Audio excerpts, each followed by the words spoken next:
Kavanaugh was also saying that some of the court's finer moments are whenever the court limits an executive action from going through. And he said that there are often mistakes that come with not limiting those. Welcome to Reporter's Notebook, where we talk to the Washington Examiner's top journalists about the stories breaking on their beats. I'm Jim Antle. I'm joined today by Supreme Court reporter Kaelan Deese. Kaelan, student loans, President Biden's student loan forgiveness program is really in the crosshairs. It's being considered by the Supreme Court. What have we learned? So there were two arguments heard on Tuesday about the Biden student loan forgiveness plan, and man, it was a long argument period, and there were a lot of commentary that was happening afterwards that were speculating about who had the best arguments in either case for standing, and that is the ability to sue, the ability to show harm over a plan, which is Biden's estimated $400 billion forgiveness plan. And so there was a lot of speculation among scholars about whether this states challenge, 6 states that are suing against the plan over alleged harm, and this other challenge that is essentially surrounding 2 plaintiffs who are saying that they didn't qualify for all or part of the plan. And almost unanimously across the board, many law professors are saying that the latter challenge, these 2 plaintiffs that are suing against it, may falter in its ability to show that there was any harm caused to them, essentially because it's a plan that could benefit 40 million people, and these 2 plaintiffs, if they were to succeed somehow, they wouldn't get anything out of it. They would be basically canceling the plan for everyone, and it would essentially just result in nothing to come out of it. So a lot of people are focusing now on the state's challenge, which was a challenge that was defended by the Nebraska Solicitor General. And there was a lot of discussion surrounding the Missouri argument in the case, which is about its loan servicer, which basically is like a question of is this an arm of Missouri or is this a completely separate entity? And why didn't this separate entity come to the court directly to make its case that it was going to be harmed? Because it's shorthand, it's known as Mahila, and Mahila wasn't in the room, essentially. So also, though, apart from the harm question, there is a dispute over whether the Biden administration has the legal authority to do this. And the Biden administration obviously says, yes, we do. But there are some people who are skeptical of that. Right, yeah. It's really kind of shaky on what we would call the merits of the case, which it seemed like a majority of the conservative justices on the court were very speculative about this type of broad, very expensive plan being able to be just done in the snap of a finger by a president of the United States. It basically kind of $400 billion without a vote of Congress. Right, without any sort of explicit approval from Congress. And so that's coming down to the Biden administration's belief that they can justify the HEROES Act of 2003 to sort of override or to forgive, I should say, all of this debt. Because there was a national emergency. They're rooting this in national emergency powers that were granted to them by Congress. Is that right? Absolutely, yeah. So that's what the HEROES Act was intended for.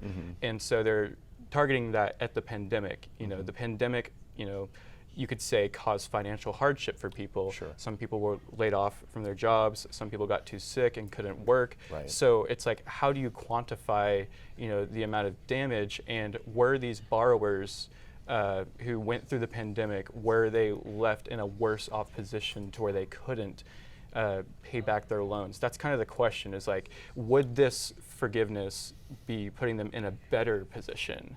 And that was something that I think a lot of the conservative majority was struggling to basically, say where, the administration has the burden of proof to be able to have to, show these 40 million potential, qualifiers, were they really left in a worse off position? Does the fact that in many cases most government entities are considering the emergency part of the pandemic over, does that have any bearing on how the court might rule? This has been something that's been brought up ever since Biden went on a media tour last year, and he was basically saying that the pandemic was over. people were citing that online and talking about how, well, how can the president just go out and, say that the pandemic is over before, and also try to justify the pandemic to forgive all this massive amount of debt. In actuality, I mean, the pandemic emergency is going to be lifted later this year, and so because this plan was announced while we were still in an emergency, that question has sort of been rendered as sort of moot because it was the education secretary did this while we were still in a pandemic. So and the economic harms that are cited to justify it, those took place during the emergency period. Right, precisely. Yeah, so we're basically just kind of waiting over the next several weeks and months to see where the justices land on this decision. Now, we have basically arguments from last year, such as a case known as West Virginia versus EPA, which basically prevented the agency from being able to limit, its authority when it comes to addressing climate change. Right. That decision invoked something called like a major questions doctrine, which the Supreme Court has basically said like any major decisions that a president decides to take must have explicit authorization from Congress, going back to what you said.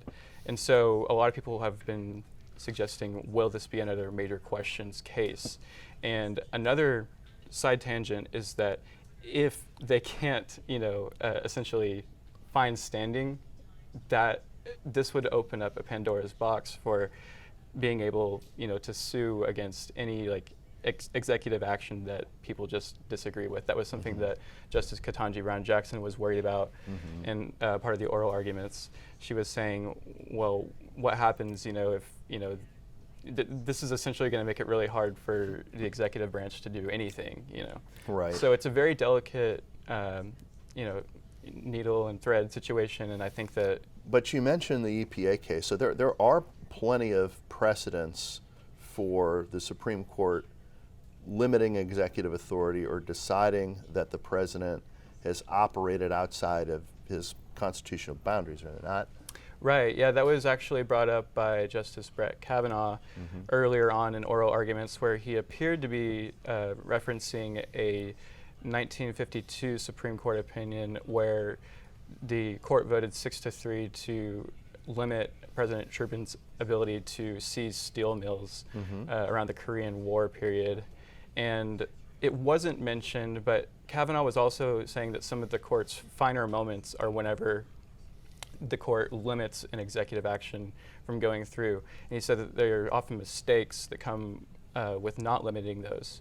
One of those examples that people brought up was essentially the Supreme Court's blessing to send Japanese Americans to internment camps, which is kind of considered a bleak mark in the U.S. history. So when I think Kavanaugh refers to mistakes, I think that one could reasonably assume that that might be something that he's referring to in that regard. And then going forward, talking about other types of instances whenever the Supreme Court has stopped executive actions, you could look at, Roberts gave a perfect example. He said that he ended Trump's efforts to end DACA, essentially. He blocked that effort, if the Supreme Court did. So I think that going back in history, not too far in history, and also way down the line, there's been so many moments whenever we've seen the Supreme Court intervene, and so it wouldn't be that surprising if that happened in this case, because again, we're talking about a HEROES Act, which says essentially that there's an ability to waive loans in times of national emergencies, and that term waive is very broad, and I think that is something that the conservative justices were concerned about, the broadness of that term. Does waive mean forgive? Does waive mean erase debt? That is kind of a key point for the justices. Not even the president can steal steel. Thank you, Kaelan. You can read Kaelan and the rest of our policy and team's coverage at washingtonexaminer.com.